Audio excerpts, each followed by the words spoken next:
Assalamualaikum warahmatullahi wabarakatuh. Perkenalkan, saya Rohima Lubis, mahasiswa Prodi Ilmu Al-Quran dan Tafsir UIN Imam Bonjol Padang. Di sini, saya akan menjelaskan tentang konsep pendidikan Quran Surah Al-Tahrim ayat 10-12 dalam perspektif Tafsir Al-Misbah karya Quraish Shihab dan Tafsir Al-Azhar karya Buya Hamka. Adapun bunyi ayatnya yaitu A'udzu billahi minasyaitonir rajim. Bismillahirrahmanirrahim. Daraballahu mathalan lil ladzina kafaru imra'atan Nuhin wa imra'atan Lut kanata tahta 'abdaini min ibadina صالحين فخانتاهما فلم يغنيا عنهما من الله شيئا وقيل ادخلا النار مع الداخلين وضرب الله مثلا للذين آمنوا امرأة فرعون إذ قالت ربي ابن لي عندك بيتا في الجنة ونجني من فرعون وعمله ونجني من القوم الظالمين ومريم بنت عمران التي أحصنت فرجها فنفخنا فيه من روحنا وصدقت بكلمات ربها وكتبه وكانت minal qanitin. Yang artinya Allah membuat perumpamaan bagi orang-orang kafir yaitu istri Nabi Nuh dan istri Nabi Lot. Keduanya berada di bawah pengawasan dua orang hamba kami yang saleh, tetapi keduanya berkhianat kepada suami mereka. Maka kedua suami itu tidak dapat menolong mereka sedikit pun dari azab Allah. Lalu dikatakan kepada keduanya, masuklah kamu berdua ke dalam neraka bersama orang-orang yang masuk neraka. Dan Allah membuat perumpamaan bagi orang-orang yang beriman, yaitu istri Fir'aun, ketika ia berkata, ya Tuhanku, bangunkanlah untukku sebuah rumah di sisimu di dalam surga. Selamatkanlah aku dari Fir'aun dan perbuatannya, dan selamatkanlah aku dari kaum yang zalim. Dan Allah juga membuat perumpamaan yang ketiga, Maryam putri Imran yang memelihara kehormatan, lalu kami meniupkan ke dalam rahimnya sebagian dari roh ciptaan kami. Ia membenarkan kalimat-kalimat Tuhannya dan kitab-kitabnya, dan ia termasuk orang-orang yang taat. Adapun penafsiran dari tafsir Al-Misbah karya Quraish Shihab, yaitu Allah memberikan perumpamaan tentang dua wanita yang durhaka kepada Allah dan berkhianat kepada suaminya, dan Allah juga memberikan perumpamaan tentang dua wanita yang taat. Perumpamaan yang pertama yaitu istri Nabi Nuh dan istri Nabi Lot, yang mana istri Nabi Nuh pernah mengatakan kepada kaumnya bahwa Nabi Nuh itu gila, sedangkan istri Nabi Lut memberitahu kaumnya ketika ada tamu di rumah suaminya agar mereka datang dan melakukan perbuatan keji. Lalu Allah memberikan azab kepada mereka dan Allah mengatakan kepada keduanya, masuklah ke dalam neraka bersama orang-orang yang masuk ke neraka. Maksud dari perumpamaan itu dapat kita simpulkan bahwa hubungan apapun, baik hubungan darah, persahabatan, maupun perkawinan, tidak akan menolong seseorang jika tidak disertai ketaatan kepada Allah dan Rasul-Nya. Bahkan pertolongan dari Nabi atau hamba saleh pun tidak bermanfaat bagi orang yang ingkar.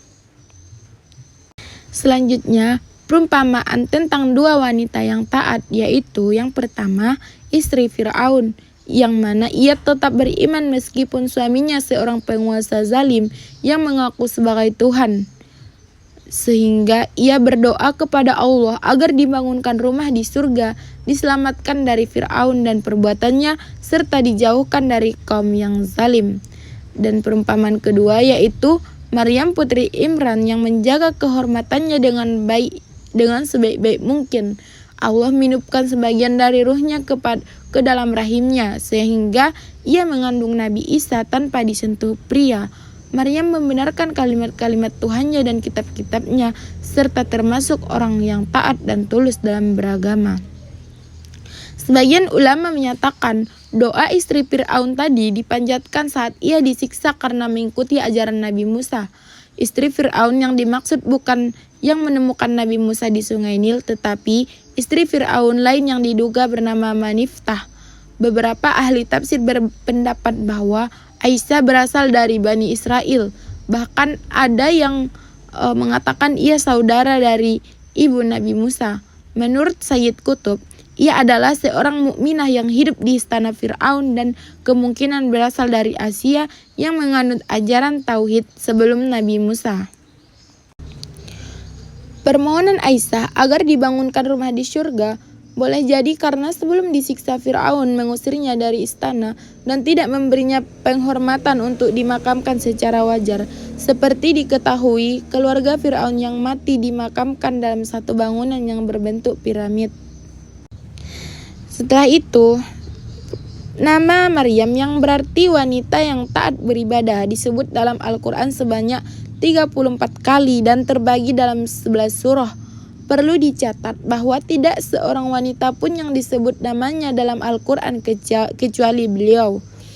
Ini untuk mengisyaratkan bahwa tidak ada wanita lain yang pernah atau akan mengalami seperti apa yang beliau alami, yaitu melahirkan anak yang menjadi nabi tanpa disentuh pria. Surah ini diakhiri dengan kisah dua wanita yang durhaka kepada suami saleh sebagai pelajaran bahwa kesalehan suami tidak dapat menyelamatkan istri yang sesat. Begitu juga dengan sebaliknya, suami yang durhaka tidak merugikan istri yang taat kepada Allah. Akhir surah juga menyebutkan wanita yang menjaga kehormatan dan ketaatannya kepada Allah dan Rasul-Nya sebagai pelajaran bagi semua wanita. Selanjutnya penafsiran dari tafsir Al-Azhar karya Hamka, yaitu di sini berfokus pada pembinaan dan pendidikan keluarga dalam Islam. Ayat ini mengajarkan bahwa seorang kepala keluarga memiliki tanggung jawab besar dan membimbing istri dan anak-anak agar selamat dari azab Allah. Kisah istri Nabi Nuh dan Nabi Lut menunjukkan bahwa kesalehan suami tidak mampu menyelamatkan istri yang tidak beriman, sehingga setiap masing-masing harus tetap mempunyai tanggung jawab atas dirinya sendiri. Dan di sisi lain, istri Fir'aun menjadi contoh perempuan yang memiliki keteguhan iman meskipun ia hidup di dalam lingkungan yang penuh kemewahan dan kezaliman. Sedangkan Maryam menjadi teladan perempuan suci yang menjaga kehormatan dan ketaatan sejak dini. Allah telah memperbuat suatu perumpamaan tentang orang-orang yang kafir, pangkal ayat 10 tadi. Inilah perumpamaan yang pertama, maksudnya meskipun seorang perempuan bersuamikan nabi atau rasul, hal itu tidak akan menyelamatkan dari azab jika ia tidak taat kepada Allah. Contohnya adalah istri Nabi Nuh dan istri Nabi Lut yang sudah dijelaskan tadi, yang durhaka kepada suaminya, padahal suami mereka adalah hamba Allah yang saleh. Ada 7 kali kita dapati di dalam Al-Quran tentang istri Nabi Lut, yaitu dalam surah Al-A'raf ayat 83 dan surah Al-Hijr ayat 60 dan Asy-Syura ayat 171 dan An-Naml ayat 57 dan surah Al-Ankabut ayat 32 dan ayat 33 dan Asy-Syafa'at ayat 135. Dapat kita simpulkan dari penafsiran tafsir Al-Azhar menekankan pentingnya keteguhan iman dan kesucian dalam menghadapi lingkungan yang penuh godaan dan kekufuran. Istri Fir'aun, Aisyah dan Maryam putri Imran menjadi teladan bagaimana seorang wanita dapat tetap taat dan menjaga kehormatan meski berada di bawah pengaruh suami atau lingkungan yang zalim. Ketaatan, kesucian dan kepasrahan kepada Allah lebih menentukan keselamatan dan kedudukan spiritual seseorang dibanding status sosial dan kekayaan dunia. Perumpamaan ini menjadi pedoman bagi setiap keluarga muslim untuk mendidik anggota rumah tangga agar tetap beriman dan taat kepada Allah sehingga rahmatnya dapat tercapai. Baiklah, nilai-nilai pendidikan yang dapat kita ambil dari Quran Surat Tahrim ayat 10-12, yaitu memberikan gambaran tentang 3 karakter perempuan yang dijadikan perumpamaan oleh Allah sebagai pelajaran bagi manusia. Dari ayat tersebut dapat diambil beberapa nilai pendidikan penting, khususnya bagi perempuan dalam Islam. Pertama, yang menjelaskan bahwa hubungan dengan orang saleh tidak menjamin keselamatan seseorang jika ia sendiri tidak beriman dan tidak taat kepada Allah. Hal ini dapat digambarkan dari kisah istri Nabi Nuh dan Nabi Lut yang hidup bersama Nabi, tetapi tetap kufur dan berkhianat. Nilai pendidikan yang dapat diambil bahwa setiap individu bertanggung jawab atas keimanannya sendiri, sehingga seseorang perempuan harus berusaha menjadi pribadi yang soleha, tidak hanya tergantung pada kesalehan suaminya atau lingkungannya. Kedua, ayat ini menampilkan teladan Asiyah, istri Fir'aun, sebagai contoh perempuan beriman yang memiliki keteguhan iman. Meskipun hidup bersama suami yang kafir dan zalim, ia tetap berpegang teguh pada keimanan kepada Allah. Nilai pendidikan yang dapat dipetik dari kisah ini adalah pentingnya keteguhan iman, kesabaran, dan keberanian mempertahankan kebenaran, meskipun berada dalam lingkungan yang buruk.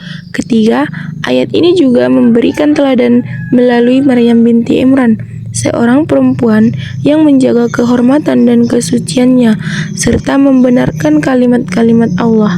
Dari Maryam dapat diambil nilai pendidikan tentang pentingnya menjaga kehormatan diri, kesucian, ketaatan kepada Allah, dan kesungguhan dalam beribadah yang akan mengangkat derajat seseorang di sisi Allah. Secara keseluruhan ayat-ayat ini mengajarkan bahwa kemuliaan perempuan dalam Islam ditentukan oleh keimanan, ketaatan, dan akhlaknya, bukan oleh hubungan keluarga, status sosial, atau lingkungan tempat ia hidup. Oleh karena itu, pendidikan perempuan dalam Islam harus menekankan pembentukan iman, akhlak, dan kepribadian yang kuat agar mampu menjadi pribadi yang salehah dan bermanfaat bagi masyarakat. Baiklah, sampai di sini dulu yang dapat saya jelaskan. Wassalamualaikum warahmatullahi wabarakatuh.